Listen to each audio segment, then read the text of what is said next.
Welcome to my channel Pharma Tunes. Friends, my today's topic is epimer and anomer, which is very important topic for various competitive examination in pharmacy like GPAT, NIPER-G, pharmacist, drug inspector examinations. Now let us see which kind of questions are generally asked from this topic and what is epimer and what is anomers. So if we look at the definition of the epimer, so epimer is nothing but it is a kind of the diastereomer that differ in the configuration in only one chiral center. Okay, so epimer is nothing but it is a diastereomer that differ in configuration in only one chiral center are called epimer of each other. Say for example, here I have taken example of D-glucose and D-mannose. Both are 6 carbon containing sugar. So if you look at the carbon number 2, okay, so on carbon number 2, hydroxy group is on right side in structure of glucose, and in structure of mannose at carbon number 2, hydroxy group is at left sides. So only one chiral center with different configurations. Okay, so both the structure having a same molecular formula, but at only one point there is a change in configurations of the group. So in structure of D-glucose where hydroxy group is on right side, in structure of D-mannose, hydroxy group is on left side. So both are considered as a epimer of each other, and this D-glucose and D-mannose are epimer at carbon number 2. So sometimes in GPAT examinations or any competitive examination, questions might be asked like D-glucose and D-mannose are epimer at dash carbon. So it is epimer at carbon number 2. Let us discuss the another example of D-glucose as well as the D-galactose.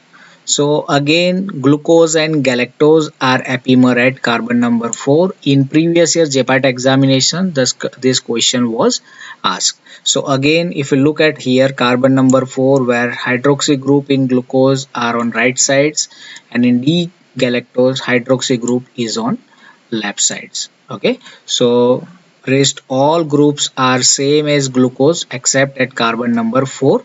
So that's why at carbon number 4 there is a change in configuration, so hence it is called epimer of each other. So this question was also asked. So D glucose and galactose are epimer at carbon number 4, that you have to remember. Now anomer, so anomer is nothing but it is a kind of cyclic form of the sugar. Okay, so whatever the cyclic form of the sugar which is called anomer, and it is especially favored when fifth and sixth member ring can be formed from the sugar, and these rings are classified as a furanose and pyranose ring. Okay, so furanose means 5-member ring and pyranose means 6-member ring. Okay, so if you look at the structure, so this is a simple sugar. This is simple sugar containing 5 carbon. This is a simple sugar containing 6 carbon. This is a 5 carbon sugar. And once it is cyclized, it is converted into its hemiacetal form, and this is called pyranose ring, a 6-member ring or 6-member cyclic sugar, and 5-member cyclic sugar, it is called furanose, a 5-member ring which is taken from the furan nucleus, and this pyranose is taken from the pyrine nucleus. Now let us see how cyclizations of the carbohydrate is occurred.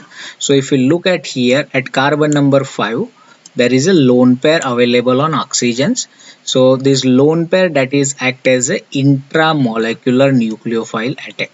So lone pair that is act as a nucleophile, and intramolecular means within molecule this lone pair that is transfer from carbon to carbonyl carbon, as carbonyl carbon is electropositive in nature, and this pi electron shifted on oxygen. Okay, so on oxygen there is a negative charge, and this is how new bond is formed. Okay, and here there is a H plus.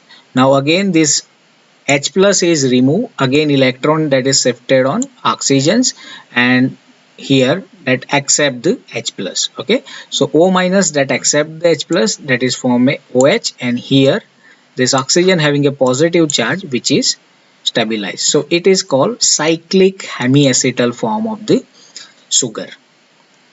Now again enomer, it is alpha D glucose and beta D glucose. It is called alpha enomer as well as the beta enomer. So what do you mean by alpha D glucose and what do you mean by beta D glucose? So this is the same structure but it is in cyclic form. Okay, so what do you mean by alpha D glucose? Okay, so when at carbon number 1, so this is a carbon number 1. So initially it is a aldehyde carbon, but after nucleophilic addition kind of reaction, CO group that is reduced to COH. So at these carbon, which is called anomeric carbon, okay, on anomeric carbon, if hydroxy group is down positions or axial positions, so then it is called alpha anomer. Again I am repeating, at anomeric carbon, so carbon number 1 is called anomeric carbon, where hydroxy group is at downward positions, or you can say axial position, then it is called alpha D glucose. And if hydroxy group at equatorial positions or upward positions, then it is called beta D glucose. So this is called beta form and this is called alpha form. What is alpha enomer and what is beta enomer? Again it is very important. So alpha D glucose and alpha enomer, that I already explained you, when hydroxy group is at axial position, so this is called axial positions, or you can say downward positions. And fifth number of carbon, where CH2O groups is there, when both these group are trans, or you can say opposite to each other, then it is a alpha anomers. And in beta D glucose as well as in beta enomer, this hydroxy group is at equatorial positions.